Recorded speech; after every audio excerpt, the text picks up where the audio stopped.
Het nu volgende 12e deel van Television onder de titel Hoe verkopen we de president wordt de vraag aan de orde gesteld in hoeverre de televisie bijdraagt aan de populariteit van politici.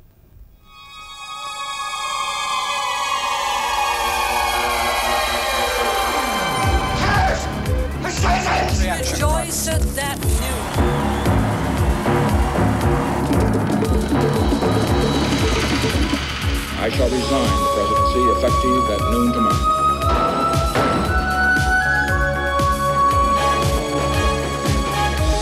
Director, it's today and rather good evening.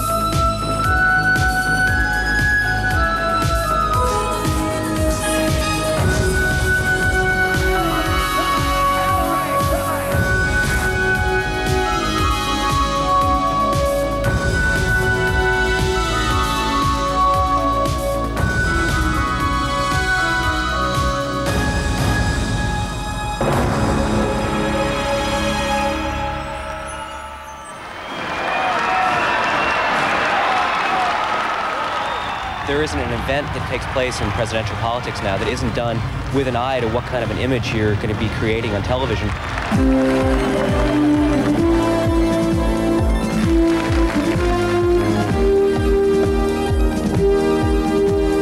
Television affects every election. I probably did more television than some of my predecessors. There's no question that Ronald Reagan is a superb communicator. Rather than any individual. Cue Frank, close, tighten your shot. Hold, hold.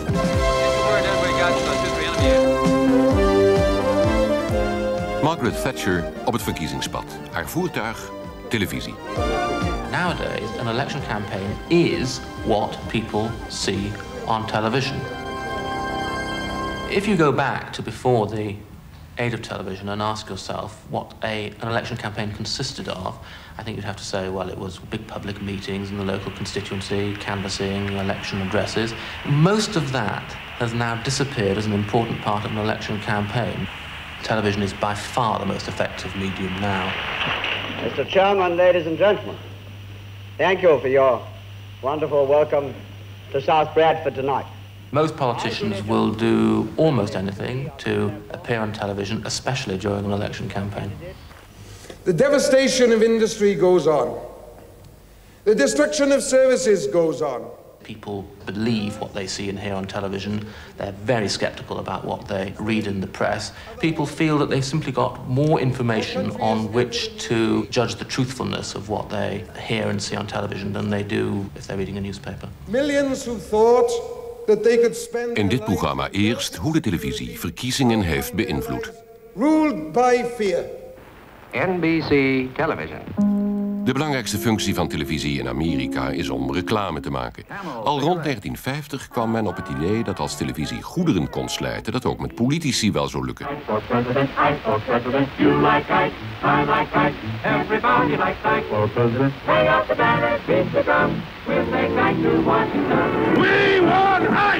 In 1952 was generaal Eisenhower presidentskandidaat.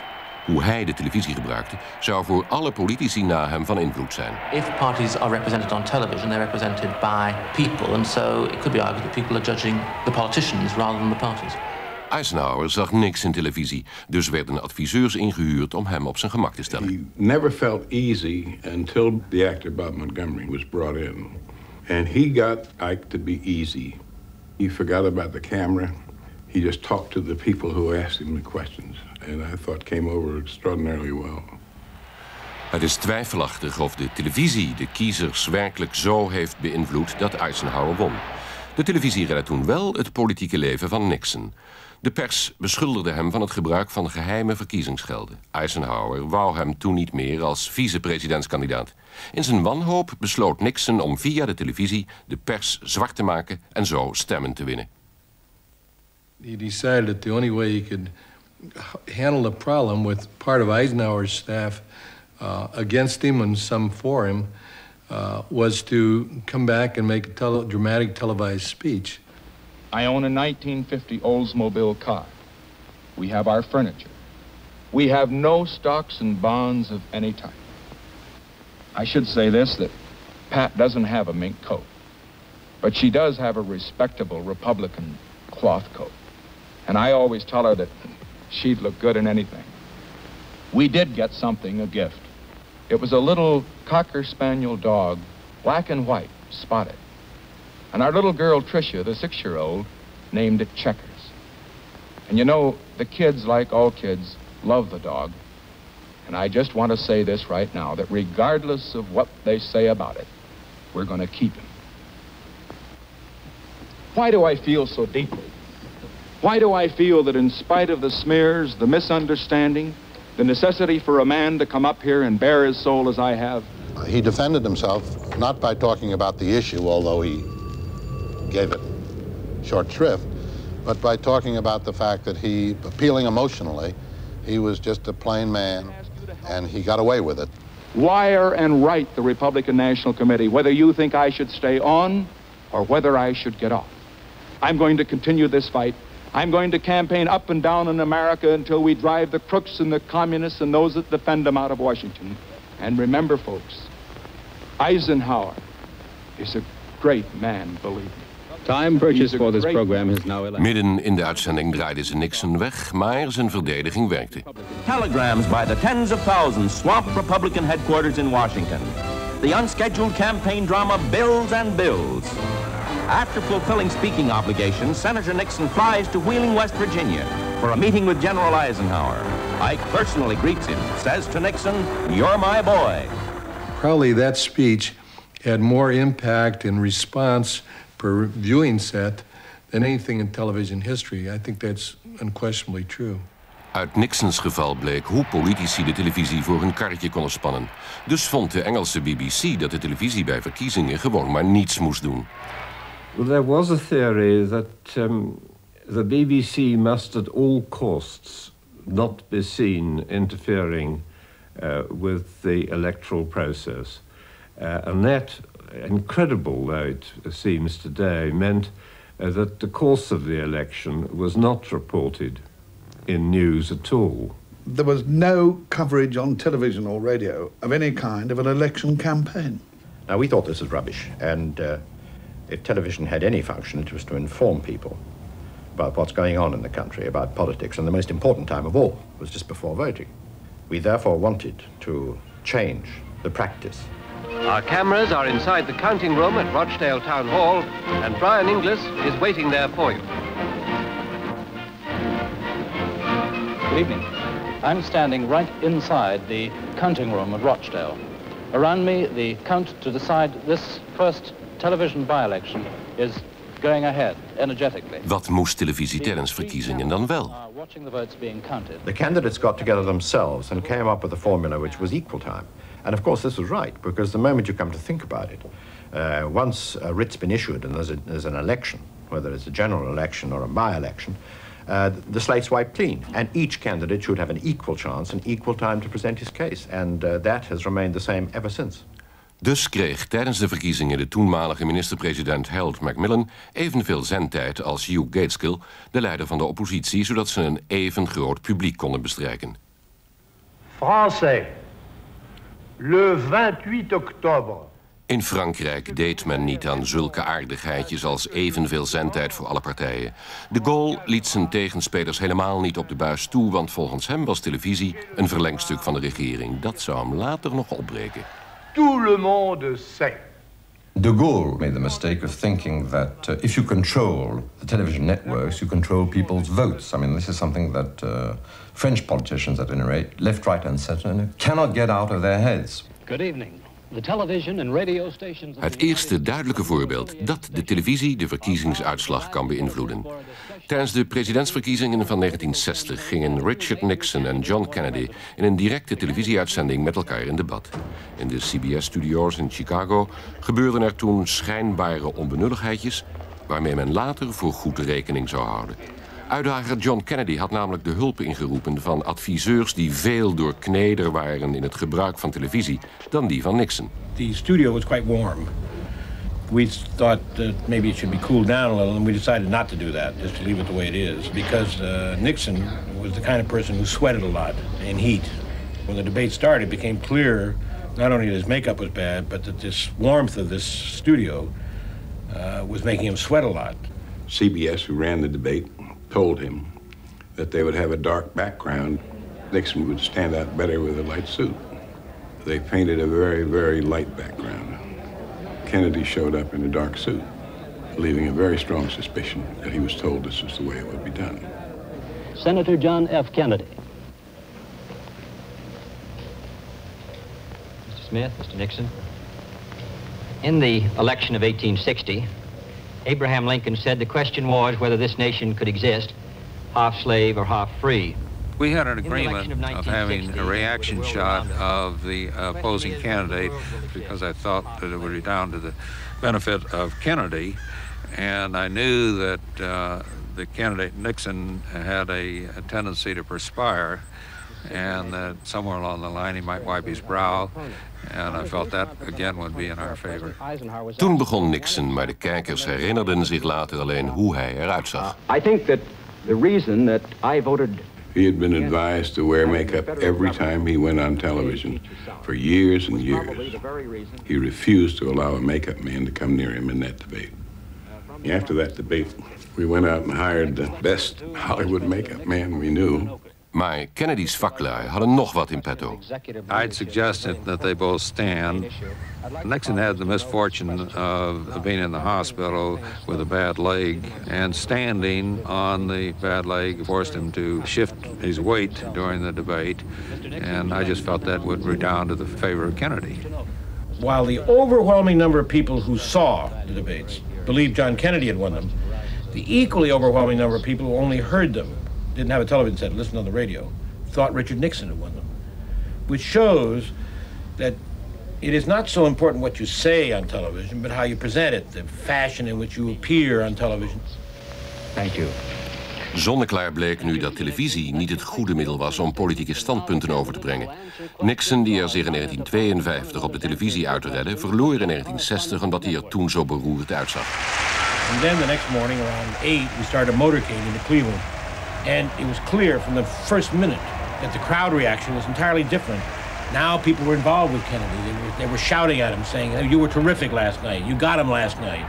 And that's when we suddenly realized that we had won the first debate. And it was very, very important. Vanaf nu werd het voor politici heel belangrijk hoe ze overkwamen op de buis. The president-elect of the United States. There's no way, in my opinion, that Kennedy could have won that campaign without the debates. Toen Harold Wilson zijn verkiezingsstrijd begon, wist hij van het hoe en het waarom van het succes van Kennedy dankzij de televisie. The high point of the month was his solo party political broadcast. He was watched by the biggest audience ever known in Britain.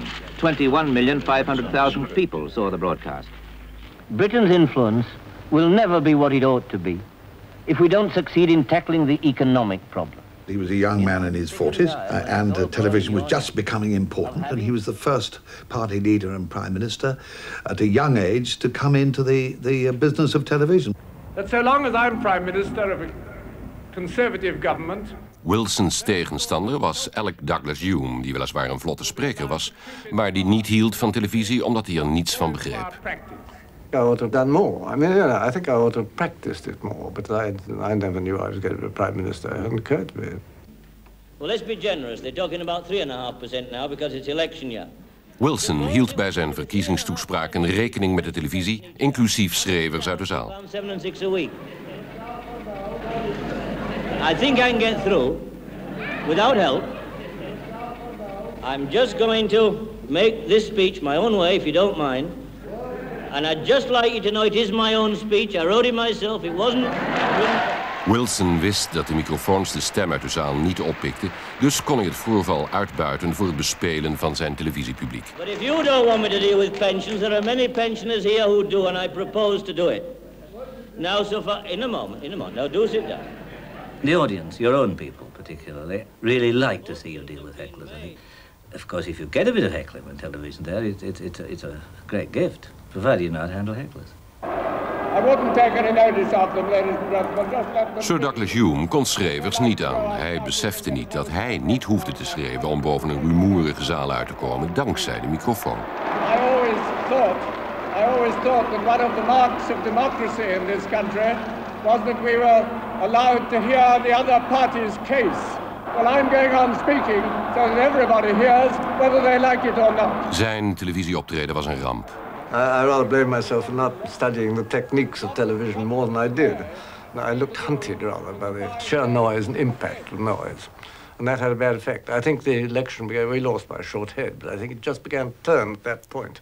Het ging de televisie niet zozeer om de politiek als wel om de mensen achter die politiek. En Sir Alec bleek al net zo moeite te hebben met aardig over te komen als Nixon. I said, can you make me look any better than I do on TV? I look rather scraggy and like a ghost rather. The woman on the TV was making me up. She said, no. I said, why not? She said, because you've got a head like a skull. And so I said, but hasn't everybody got a head like a skull? And she said, no. And that was finished the conversation. Thank you, sir. Labour won met een klein verschil, maar kan het televisieoptreden van Wilson alleen die uitslag hebben bewerkstelligd? Het gaat tenslotte om 600 parlementszetels. Labour just won. They got an overall majority of 5. And I don't think it would be too far-fetched to say that television must have been a major contribution to Labour's very slender victory at that election. Misschien heeft de BBC ongewild de uitslag van die verkiezingen beïnvloed. On polling night, the BBC had scheduled a repeat series of Steptown Son, which was an enormously popular program. Well, Harold Wilson heard about this Steptown Son repeat, was worried about it, came to have a drink with me, and we talked about it. When I introduce Delia to you, and you shake hands, whether you stand up or sit down, it's going to be rude either way. We decided to shift it to 9 o'clock, the time the polls closed. And when I told Harold Wilson about that on the telephone the next day, he said, well, Hugh, thank you very much. That might be worth a dozen seats to me. And I've often, as he won by 4, I've often wondered whether I should have a bad conscience. 1965, Frankrijk, presidentsverkiezingen. Onder druk geeft de Gaulle zijn tegenstanders dezelfde hoeveelheid zendtijd, maar hij vertikt het om met tegenstanders in debat te gaan. Toch, door de verschijning op televisie van andere kandidaten, beseften de Fransen ineens dat ze eigenlijk wel eens wat anders wilden dan de Gaulle. So television suddenly showed new faces. Mitterrand suddenly appeared. So most people thought, good God, there's a challenger. And the same thing happened with someone who's forgotten now, Monsieur Le Canuet, a centrist leader who was called Mini Kennedy. He had beautiful white teeth. Voici notre première rencontre. Le Canuet was een sensatie op de buis. Door deze uitzendingen behaalde de Gaulle niet meer de absolute meerderheid bij de eerste ronde. So we had a second ballot between Mitterrand and de Gaulle, and then de Gaulle had to use his television hours, and he needed it badly. Om de kiezers weer op zijn hand te krijgen, dwong de Gaulle zichzelf om 3 televisie-interviews uit te zitten. En général, c'est la première fois que vous acceptez de répondre sur l'écran de la télévision. He was interviewed by a journalist. That was the first time he accepted to answer questions of another human being. De Gaulle voelde dat als een vernedering, ook al was de interviewer een vriend die hem de vragen van tevoren had toegespeeld. Cher monsieur, il est vrai que c'est la première fois depuis longtemps. De Gaulle won de tweede verkiezingsronde, maar bij de volgende verkiezingen kreeg de oppositie geen zendtijd meer. Le Canuet had de show gestolen door het gebruik van zijn Kennedy-achtige uitstraling.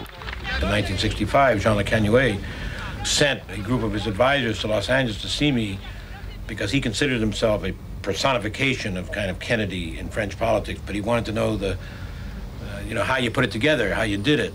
Bij de verkiezingen van 1968 had iedere kandidaat het succes van Kennedy in gedachten. Robert Kennedy had er geen moeite mee. Kennedy style in Oregon. A vigorous walk along the beach. Good for cameras, good for image, good for a place on the local nighttime news. Een kandidaat gefilmd op het strand, dan allemaal naar zee gerend. Roekeloos nam men aan dat de televisie wonderen kon verrichten. Hubert Humphrey walked at a slower and pudgier pace. Richard Nixon and Spiro Agnew walked near the water, but they did not take off their ties or shoes. Republican walking was less wet and more conservative. In 1968 imiteerde iedereen overal Kennedy, zelfs bij plaatselijke verkiezingen. Politici moesten leren de televisie te bespelen. Eén zo'n leraar verklaart het televisiegeheim van Kennedy. The whole concept of vigorous movement is very important to us here. We're trying to project dynamism, charisma. It includes the projection of youth. Richard Nixon zat na zijn afgang in 1960 met het probleem dat hij bang was geworden van televisie. Nobody's going to package me. Nobody's going to make me put on an act for television. I'm not going to engage in any gimmicks or any stunts, wear any silly hats, do something for the purpose of getting a publicity picture or the rest. I am not an actor. I'm not a good actor. I'm just going to be myself. I don't like it at all, and I do recoil at it. And frankly, I'm not comfortable doing it. I'm not comfortable doing the acts that they want to put you through. You know, you're like a trained SEAL. Public relations thinks too much in terms of form rather than substance. What kind of makeup is he going to have? What kind of lighting is he going to have? How do we package him? And they sort of trot him around, and the man becomes a little puppet. And they take away all of his sincerity. Nixons adviseurs vonden een oplossing voor zijn gevoel van onbehagen. Alleen op televisie, te midden van trouwe aanhangers. Maar niet de televisie hielp Nixon aan een verpletterende overwinning. Eerder de moord op Robert Kennedy en de ontwrichting daardoor van de Democratische Partij. Maar 1968 ging de geschiedenis in als het jaar waarin reclamemensen de politici op tv gingen doordrukken. Television has a believability factor that almost no other medium has. As a matter of fact, when people are asked what do they believe most, the first thing they believe is television news. And the third thing they believe is television advertising. Iedere reclameman of vrouw geloofde heilig in de macht van de televisie en wou dat de klant 's avonds in het journaal kwam. Van eerlijke verdeling van zendtijd heeft Amerika nog nooit gehoord, dus wie het opvallendst voor de dag kwam, kreeg aandacht in het journaal. De reclamemensen beseften dat leuke plaatjes het beter zouden doen dan zwaar politiek gepraat. Zo werd, dankzij de televisie, politiek in Amerika tot een soort show.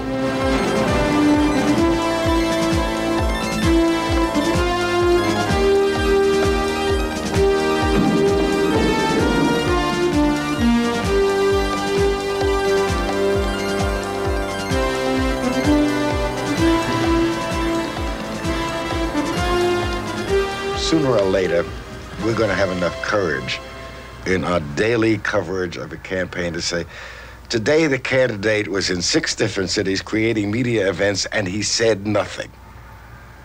And that'll be the end of our report. Onvermijdelijk. Engeland nam de Amerikaanse verkooptrucs over.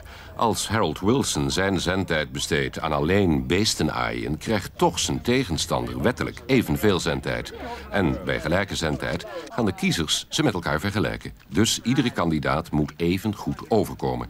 Bij de verkiezingen van februari 1974 komt Ted Heath zo goed over dat de bedreigende Labour Party een speelfilmmaker inhuurt om het beeld van Harold Wilson op te vijzelen. Edward Heath was presented as a rather jovial, overweight and always tanned grocer with 64 tombstone teeth and a big laugh.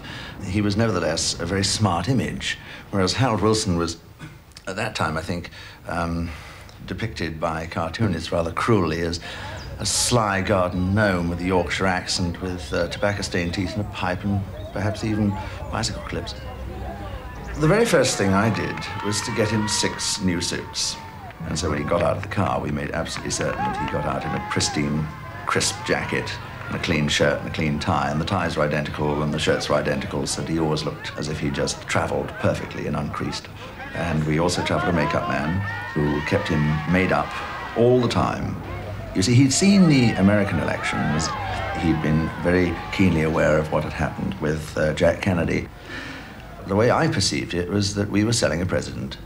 And that this was the first time that this had been done. And I would arrange for him to arrive up the center of the hall with 2 spotlights on him. The theme tune, I'm Just Wild About Harry, would blast out of the speakers and the spotlights would flash, rather like a president arriving at a presidential convention in the United States. He understood completely the power of the image, he understood television, and he understood what we were doing to help that projection. De televisie mag dan een diepgaande invloed hebben op de Amerikaanse verkiezingen. In Engeland, waar meer op een partij dan op een mens wordt gestemd, is de invloed van de televisie vrij klein. The effect on most people of television is to reinforce the views that they've already had. What television does is to arm them with further arguments for continuing to believe what they've always believed. Waarom willen de politieke adviseurs de televisie dan toch manipuleren? If the other side is doing it, how can you afford not to? And I think it'll go on being a matter of marketing and presentation because you cannot disinvent it. Thank you. Bye. Toen Margaret Thatcher in 1975 hun leider werd, huurden de conservatieven een televisiemaker om haar beter te laten overkomen. Haar haar zat eerst zo. Toen, zo. Ze kreeg spraakles om de hoogte van haar stem te veranderen van... I think, my dear, might find it a little bit difficult to imitate me. Naar dit. No one would lend us a penny piece. We couldn't borrow it from abroad or at home. Haar toespraken werden toegesneden op het vertonen van beeldmateriaal. That was the Conservative pound. That's the Labour pound. What £1 would buy in groceries under the Tory government in my right blue hand. What it will buy today under Labour. The purpose of advertising is to add a brand image to the product. Well, the party is the product, and what gives it its brand image is the party leader. And what communicates the brand image to the electorate is television.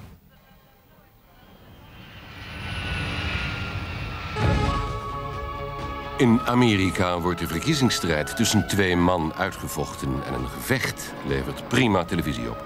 Het Witte Huis organiseerde in 1984 heel speciale televisieshows ter ondersteuning van Ronald Reagan.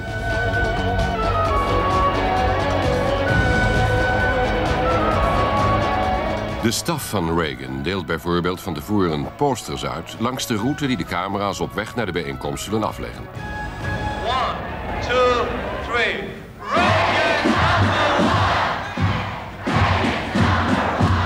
Dan volgt een repetitie voor de tv voordat de president binnenkomt.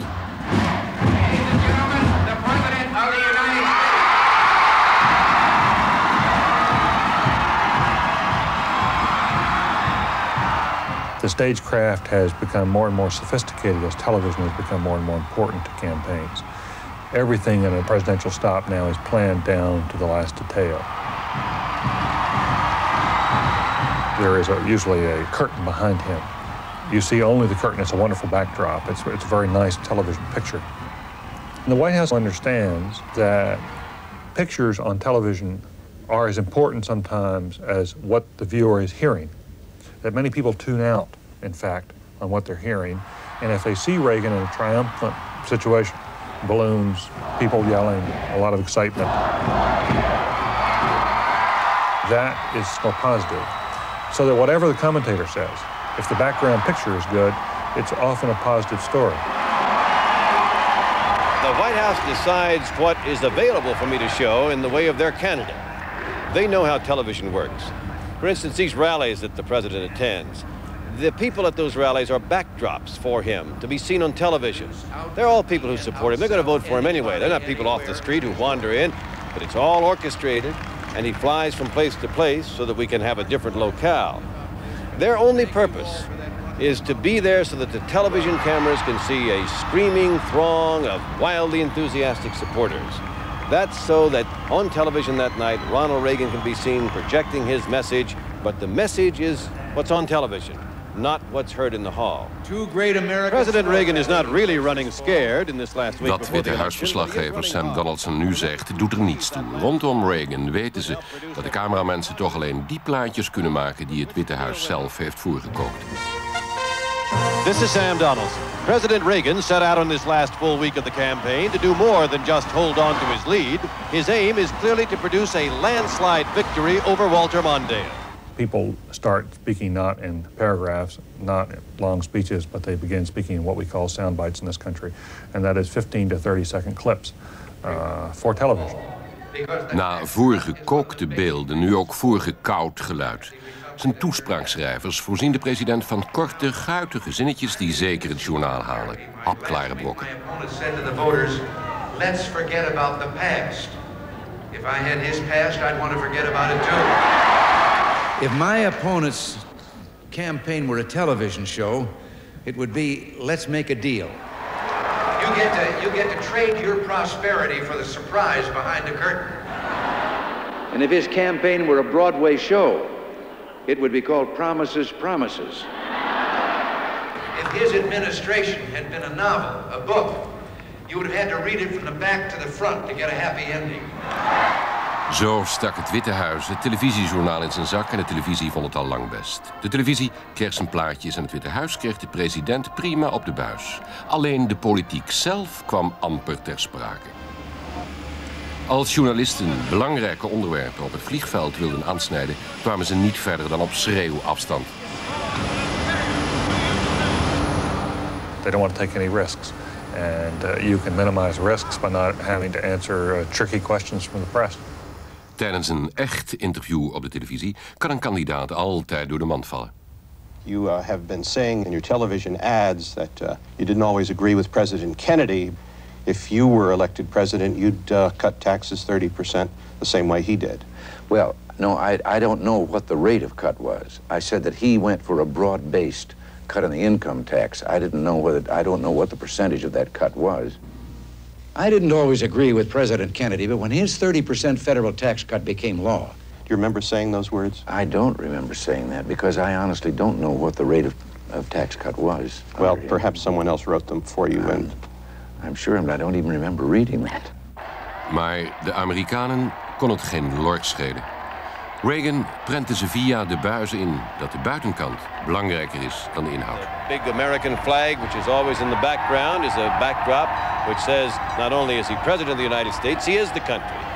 Physical impressions are very meaningful in American politics.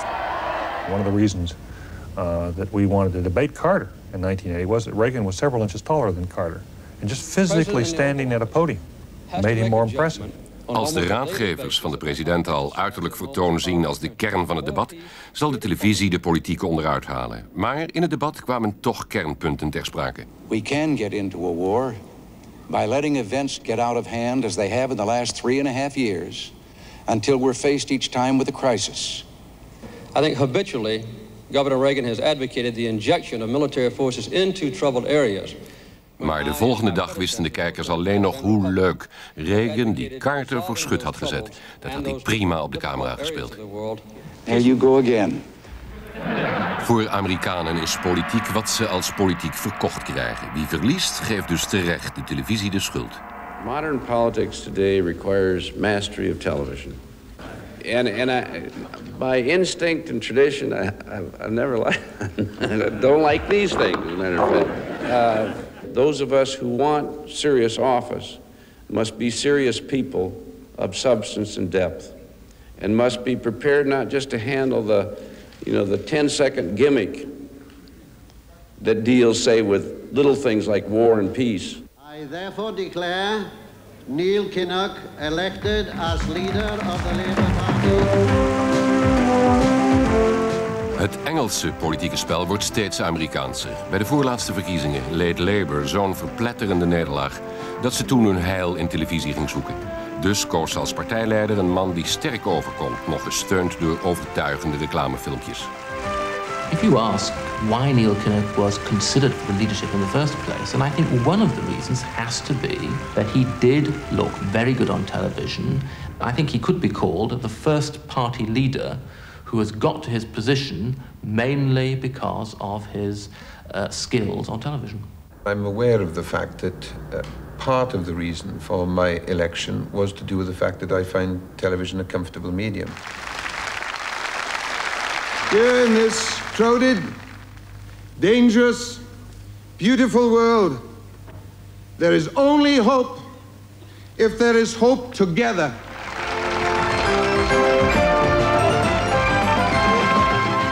Juist doordat hij het zo goed doet op televisie, moet hij oppassen dat hij er niet te vaak op komt. Singing in the rain, just singing in the rain. I formed the opinion many years ago that here was an important medium and we'd better get on top of it as a party. Preserve, protect, and defend the Constitution of the United States. So help you God. So help me God. Nadat men de president via de buis heeft aangeschaft, begint die president, eenmaal op zijn regeringsstoel, via de buis zijn politiek te verkopen. John Fitzgerald Kennedy becomes the 35th president of the United States. Het gebruik van televisie als glijmiddel voor regeringspolitiek begint met president Kennedy. Als je thuis was op de buis, kon je ook het nieuwe beleid verkopen. So I suggested to the president that we start allowing the press conferences to go live. It depends on the weather, political and otherwise. My reasons for that were not only the impact that I thought he had on television. Television has such a massive effect on changing public opinion practically overnight. And you spoke of using your moral authority as president in the civil rights field.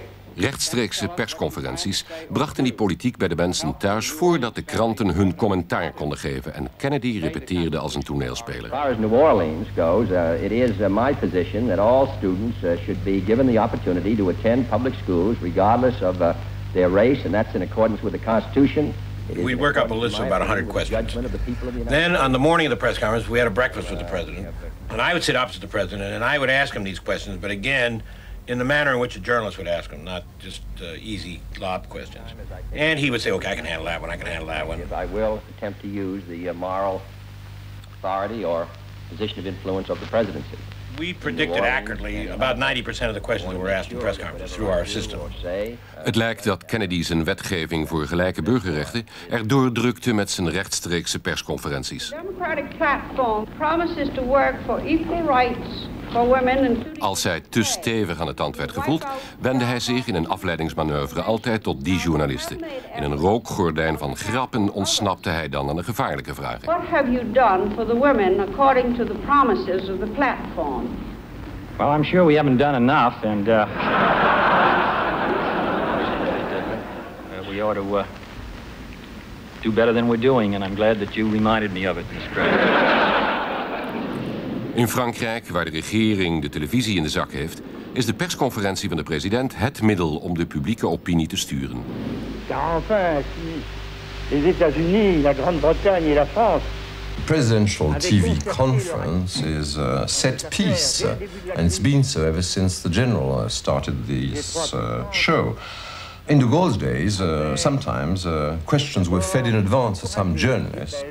De Gaulle actually got away with anything, you know. At one point, when they didn't put the required questions, he simply said, I think I heard somebody ask me something about Britain and the common market. And, you know, everybody laughed and off it went. He had this illusion about being able to control television. You mustn't forget that one day Malraux, Minister of Culture, said to President Kennedy, how the hell can you control such a huge country without controlling television? Ted Heath had a go at using television in what I might call, perhaps unfairly, a Gaullist way. He used to hold huge conferences in the nearest equivalent to the Élysée Palace, namely the Lancaster House, and massed ranks of television and newspaper reporters to announce some new policy. We have been greatly impressed by the arguments of the employers and the TUC. But what does anybody appear on television for if they're a politician, except to influence public opinion? They don't appear just to use up time. Of course they appear to influence public opinion. Mr. Heath thus facing his third presidential-like or Pompidou-esque press conference. De eis van gelijke zendtijd bracht een Engelse regering in het nauw. Ted Heath probeerde politieke besluiten via de televisie door te drukken zonder dat de oppositie een weerwoord kreeg. The press didn't like this very much because it was a rather artificial occasion. Parliament didn't like it because it was a bypassing parliament. So I don't think it is as easy as it is under the American system when the president can call on the networks to take this national program tomorrow because American troops have gone into action. Richard Nixon eiste en kreeg zendtijd voor de dik 20 uitzendingen, waardoor hij uiteindelijk de Amerikanen uit het Vietnamese wespennest haalde. Good evening. In cooperation with the armed forces of South Vietnam, attacks are being launched this week to clean out major enemy sanctuaries on the Cambodian-Vietnam border. If one can learn to use it effectively, it can be a very powerful instrument in going over the heads of the Congress, going over the heads of the Washington media and so forth, directly to the people. Premier Zhou Enlai, on behalf of the government of the People's Republic of China, has extended an invitation to President Nixon to visit China at an appropriate date before May 1972. Mr. Nixon arrived in China in time to be on live and prime time in the United States. And so you manage events. Timing on television when people are watching it from a political point of view is all important. There's managing of news, for example. It's common practice now to have so-called media events. Nixon bezocht de Chinese Grote Muur als publiciteitsstunt. Het was zo uitgekiend dat het bezoek thuis in Amerika rechtstreeks in het journaal mee kon. Ook de 5 uur vertraging op het vliegveld van IJsland maakte het mogelijk zijn triomfantelijke thuiskomst in Washington rechtstreeks op het 8 uur journaal te brengen. Leiders zijn jaloers op de door hen veronderstelde macht van de televisie. Nixon had heel handig zelf de tijd bepaald waarop hij op het nieuws kwam. Zou hij nu ook de inhoud van dat nieuws niet zelf kunnen bepalen? I think any president is obsessed by television. He felt that television in particular was unfair. It had undue influence on the American public. Dus liet Nixon zijn vicepresident Spiro Agnew dreigende taal spreken over de onafhankelijkheid van de omroepen. Is it not fair and relevant to question its concentration in the hands of a tiny, enclosed fraternity of privileged men elected by no one and enjoying a monopoly sanctioned and licensed by government? Het Witte Huis probeerde zelfs zelf betaalde documentaires over het leger in Vietnam door de omroepen te laten vertonen. This was an idea put forth by Charles Colson, who would like to manage everything, including the news and the reporters and anything he could put his hands on. I opposed it, and he independently went to the networks and tried to get them to do it, and rightfully they turned it down. Well, under de Gaulle and Pompidou and Giscard, things were done directly with telephone calls. There was a telephone line directly from the so-called Minister of Information to the heads of various channels. Le ministre était lui-même le patron de la radio et de la télévision. Il lui donnait des ordres. Il convoquait dans son bureau le directeur de la radio, le directeur de la télévision, le directeur des journaux parlés et télévisés, et il leur donnait ses instructions 2 fois par jour. Hoe gevaarlijk het is dat in een democratie het nieuws scherp wordt gecontroleerd, blijkt uit de studentendemonstraties in 1968 in Parijs. Dit soort beelden mocht niet op de Franse televisie. In plaats daarvan bezwoer minister Perfit de kijkers dat er niets aan de hand was.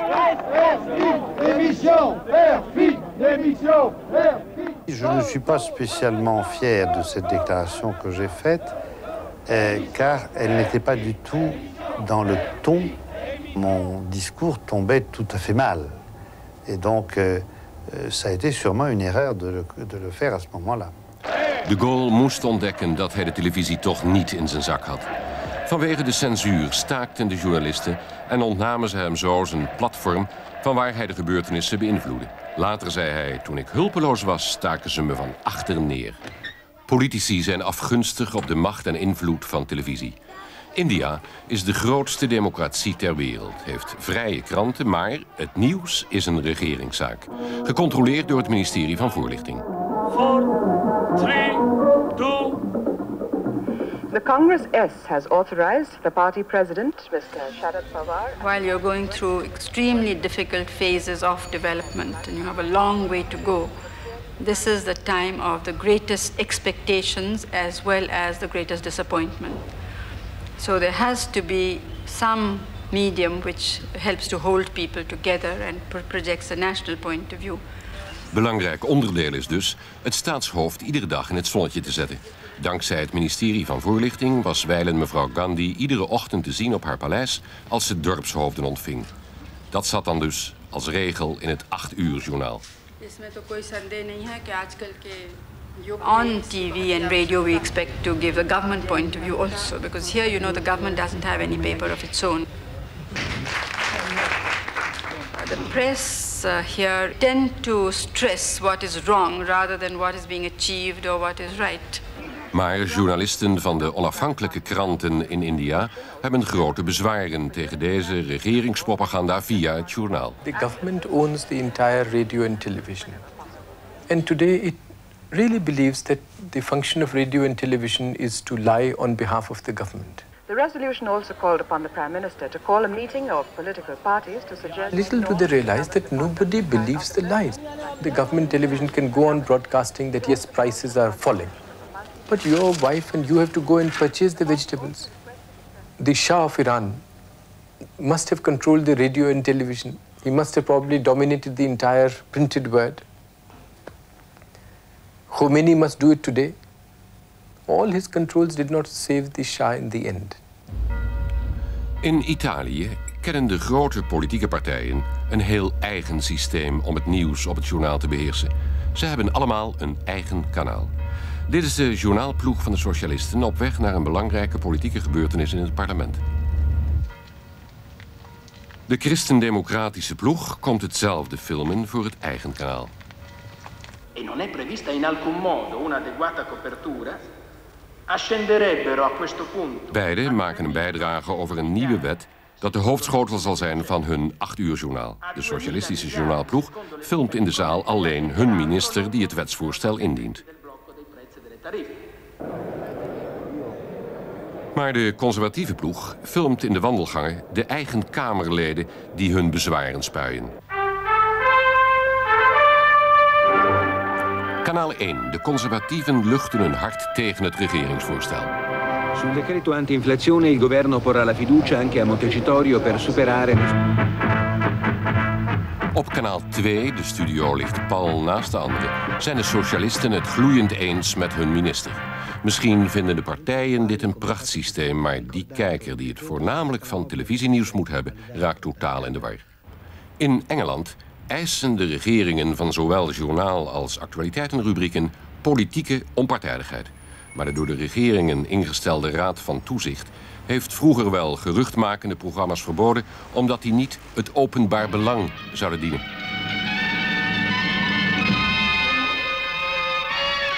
De Raad verbood bijvoorbeeld in 1963 een actualiteitenrubriek die een post op de defensiebegroting aangreep. Sea-Slug is Britain's oldest guided missile. It's an anti-aircraft weapon. But the planes it was to be aimed at became obsolete years back. The first estimated cost of developing Sea-Slug was £1,500,000. The actual development cost was £70 million.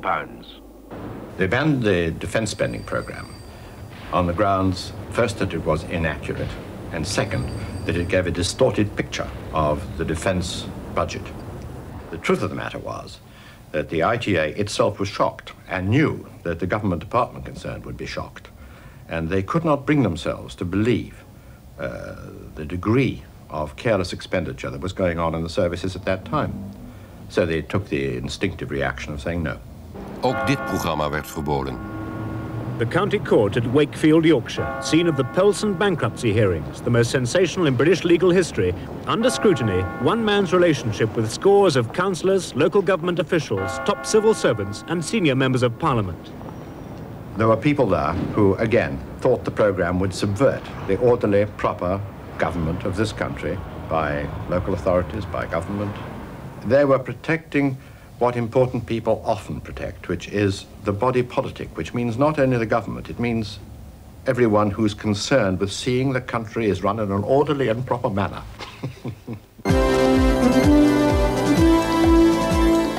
In een democratie hebben politici het recht de macht van het medium televisie te gebruiken, met de kans dat ze op harde vragen moeten antwoorden. Thank you, Mr. Day. And I hope when you next interview me, you don't interrupt quite so often. Mr. Brown, it is a little difficult interviewing somebody down the line, and I hope that you don't take It's quite a little difficult being interviewed down the line. I hope you don't take it personally. Not a bit, Mr. Day. I like you immensely, but you must understand the rules by which we do this. May I call you brother? If you wish, I will be very flattered and delighted. Goodbye, Mr. Brown. Goodbye, Brother Day. Oh, I think the viewers are very, very wise to worry about the politicians being able to use the media in a propagandaish way. And I think the price that politicians should pay for access to this medium is that they should be questioned effectively, responsibly, and expertly. Mr. Day, you've been an interviewer for a long time, and you knew before you even phrased the question that you wouldn't get me to comment on that particular matter in the light of what I've said to you. Now, have another try if you like, but you won't get any further with it. Why not turn to a more profitable line? Because it's a matter of great interest well, to a lot of people here. in that case, you'd better discuss it with Mr. Jenkins, but you're not going to get me to make statements that you'll then throw at Mr. Jenkins and try to set us at each other's ears. I'm not going to take part in that game to satisfy a television panel. Now, then let's turn to something else. Now, do you think that a deputy leader who is in No, conflict I'm not with answering any questions about what a deputy leader should or should not do. Now, please go on to something else. The politician wants to say what he wants to say on television and wants to avoid saying what he's afraid you're going to try to get him to say. So you've got a natural confrontation. Do you quite like him? Well, I think in politics, you see, it's not a question of going about liking people or not. It's a question of dealing with people. And I've always been able to deal perfectly well with Mr. Wilson, as indeed he has with me. But do you like him? Well, again, it's not a question of likes or dislikes. It's a question of working together with other people who are in politics. But do you like him? That'll have to remain to be seen, won't it? People sometimes write to me after an interview and say, why didn't you get so-and-so to answer the question about whatever it was? And I write back saying, I asked the question 3 times. I don't have a gun that I can bring out and say, either you answer this question or I shoot. I would think that the politician who came forward said, boy, did we goof on that one. That's the worst mistake we ever made. But we've learned we're never going to make that one again, I hope. En het was natuurlijk John Kennedy die als eerste besefte dat op televisie bescheidenheid een deugd is. As you look back upon your first 2 years in office, sir, has your experience in the office matched your expectations? Well, in the first place, I think the problems are more difficult than I had imagined they were. Secondly, there's a limitation upon the ability of the United States to solve these problems. We are involved now in the Congo in a very Volgende week, omroep in de 3e generatie.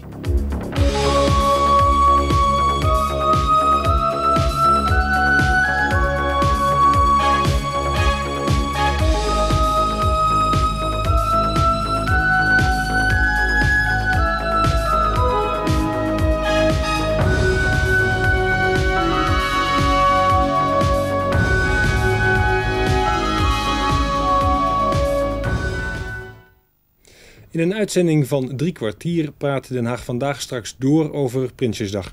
U ziet gesprekken met de fractievoorzitters van de grote partijen, met minister De Koning en met de sociale partners. Morgen is de NOS er ook. In de avondvoorstelling kunt u dan kijken naar de bekroonde Israëlische televisiefilm Brood. Over een familie die door werkloosheid aan de zelfkant van de maatschappij belandt. Morgen om 8:20 bij de NOS op Nederland 2. En dan nu de postbus 51 mededelingen. 275.000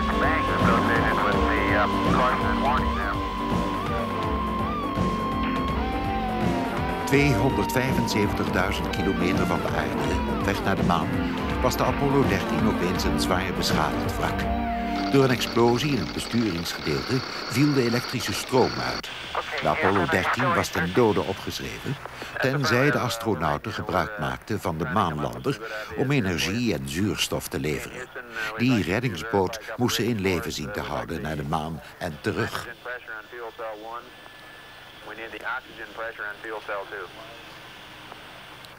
De astronauten improviseerden filters om de lucht te zuiveren van hun eigen uitgeademde kooldioxide. Als dat niet gebeurde, zouden Lovell, Hayes en Swigert langzaam vergiftigd raken. Ze hielden vol, al liep de temperatuur terug tot bijna vriespunt. Van alle apparatuur aan boord waren deze zelfgemaakte luchtfilters het belangrijkste.